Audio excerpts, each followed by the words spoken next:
Well, all right, boys and girls. Are we tucked in? We've had our milk and cookies. It's Thorytime Thursday, and that means we're about to get slammed! That's right, your narrator, Ian Torch, here for another Thorytime Thursday. And with one of the most pressing questions. Last time we were here, we had a very interesting question come up about some moral ambiguity. It's after a match. It's after a show. A fan has come up. A little girl politely asks for an autograph. The question was going to be, do we keep it kayfabe? Or are we cool with them and give them what they want? Asked a bunch of fellow workers this, and they all said, even if you're a bad guy, you don't have to be a bad guy. And yes, I got Zangief quoted on me 3 times. So we're not going to disappoint the little kid, kayfabe or not.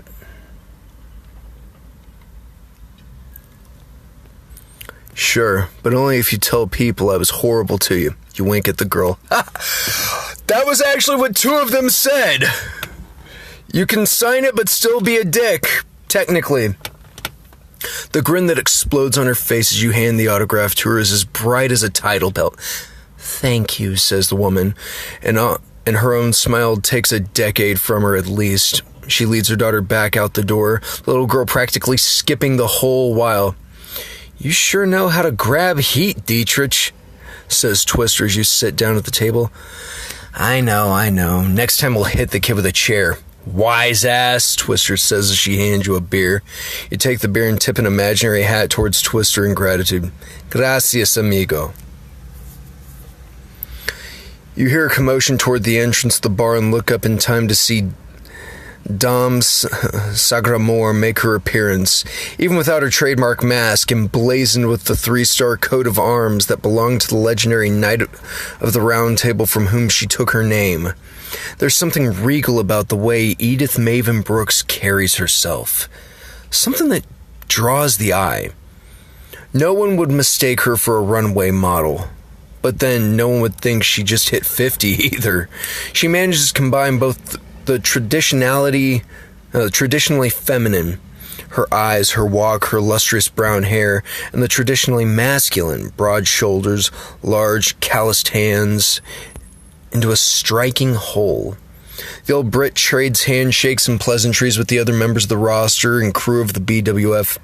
For many of them, tonight is the last night they will ever share a card with Dame Sagramore. Only a few wrestlers will be involved in the joint show that will serve as Dame Sagramore's final match. You and the others rise to your feet respectfully when she arrives at your table. Brooks trades barbs and shakes hands with everyone until finally she gets to you. You stretch out your hand to her. Good match. Not bad for an old woman. Say nothing. I know that old wrestlers prefer to do all the talking. No matter what, I'm shaking her hand, so. Dame Sagramore crosses her arms. I wouldn't say it was a good match, but you're getting there, young lady. Dame Sagramore takes your hand and gives it a firm shake. All you need to do is, here we go, Sagramore's traditional post-match breakdown. The old Brit was always polite, but always opinionated, and legend has it that Dame Sagramore doesn't believe that she's had a good match in 2 decades. Some of the younger wrestlers, and considering Dame Sagramore's age, that includes everyone who has ever been on the BWF roster, find these critiques to be wonderful opportunities to learn at the feet of one of the greats. For others, Dame Sagramore's assessments have the same effect on their self-esteem that a depth charge has on a submarine. As for you, I welcome the feedback. I find the old Brit's opinion to be insulting. I don't really listen to what she has to say. Learning from a vet, you always welcome that feedback. Especially if they're actually giving you advice. That's just how it works. The way you see it, every tip you get from the world-traveling, well-respected, classically trained Dame Sagramore gets you that much closer to the wrestler that you've always wanted to be. If you could squeeze the wrestling knowledge out of her brain with your bare hands and suck on that sweet, sweet nectar, you would. Not that you've ever told her that in precisely those terms. That'd be weird, but accurate. Eventually, Dom Sagramore finishes her critique of your match.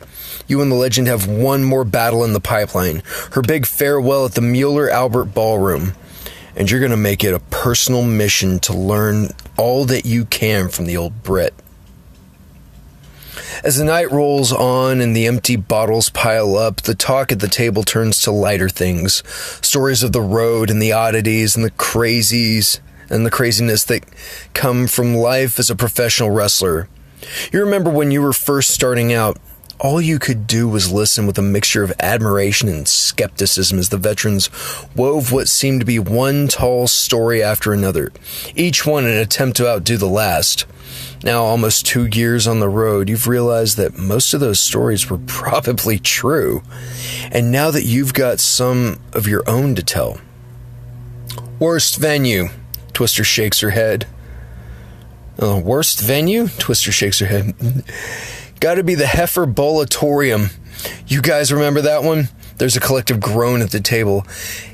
Is that the one that had those giant bowling pins as support pillars? Oh, man. Trollnonymous. Says Trollnonymous. She doesn't have her troll face mask on, but her slanted grin is enough to tell you that you know the young Native American has got mischief on her mind. Hey, Marge, that's the one you wrecked with your fat ass, right? Hey, that wasn't my fault. Marge Large is, as one would expect, the biggest wrestler on the BWF roster. She's also one of the most thin-skinned. That place was falling apart before we even arrived, and those bowling pin pillars were about as tough as tissue paper. But you did break a pillar in half when Twist whipped you into one, am I right? Seems to you that Trollnonymous can do a troll face just fine without the mask. Well, Marge wrings her hands. Look, I tried to put it back together. And then the roof collapsed. The rest of the table laughs at that. And even Marge joins in after a second. I wasn't there for that one, you admit. But even if I had been, I still think you guys were dead wrong. It's gotta be the Texas Minefield, Brent High Chapel. Okay, fine, that was probably the worst.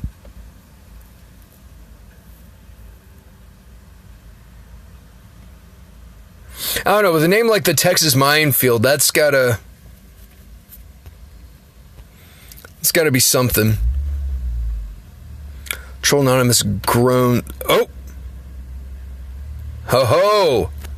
I didn't even realize you could unlock stuff here. Trollnonymous groans and hides her face in her hands. You idiot, I've been trying to block out the memory of that for half a year. You wrestled in a minefield. Dom Sagramore asks, an eyebrow raised with understated British skepticism. Not in the military sense, you reply. More in a DIY sort of way. It was this booking we took on the side. Me, Troll, a few others. It was this abandoned barn up in the middle of nowhere for the... What did they call the Fed again?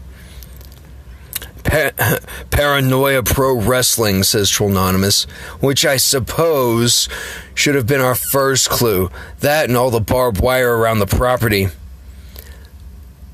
I just thought they were into death matches, you say.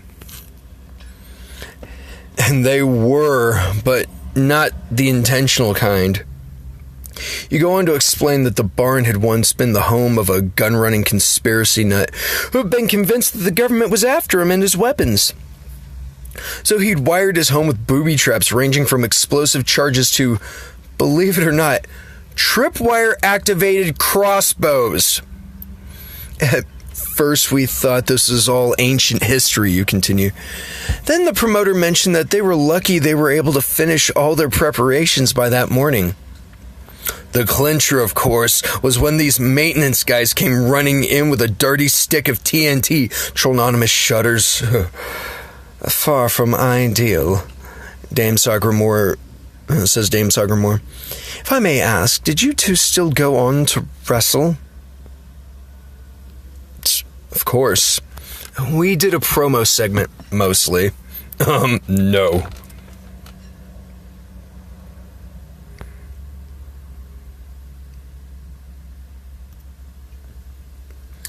Well, we gave them a show, you say. We cut some pretty vicious promos on each other for around 15 minutes. Followed by the longest 5-minute match I've ever had, suggestively speaking, Trollnonymous says. But there was no way I was going to be in the ring bumping around for longer than necessary. Dom Sagramore shakes her head. Well, young ladies, usually it's the veteran who has the best stories, but there's nothing I can say that will beat that one.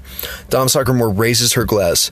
Here's to this daft, dastardly life, my friends. You and the others raise your glasses to the toast. As you take a drink, though, you can't help but feel relieved that your next show is at a venue that you're familiar with. Trainwreck bookings are hilarious in hindsight, but never fun in the moment. Your next show is with Phoenix Power Slam Pro, a federation that the BWF has held joint events with in the past, and the first independent federation that Dom Sagramore had wrestled after leaving the GWA. They're more into the extreme style of wrestling than the BWF, but there should be no serious problems. Of course, there's a first time for everything. Alright, we're heading into Chapter 4. I say we'll stop there. There's more stories next time. Besides, I don't want to cut you midway off and take it home early. So let's hope you're still enjoying yourselves. As always, I am your narrator. This is Thorytime Thursdays with Agriculture. Like, share, and subscribe. Ring the bell to stay notified. And let's hope you have sweet dreams and lots of screams. It is wrestling after all.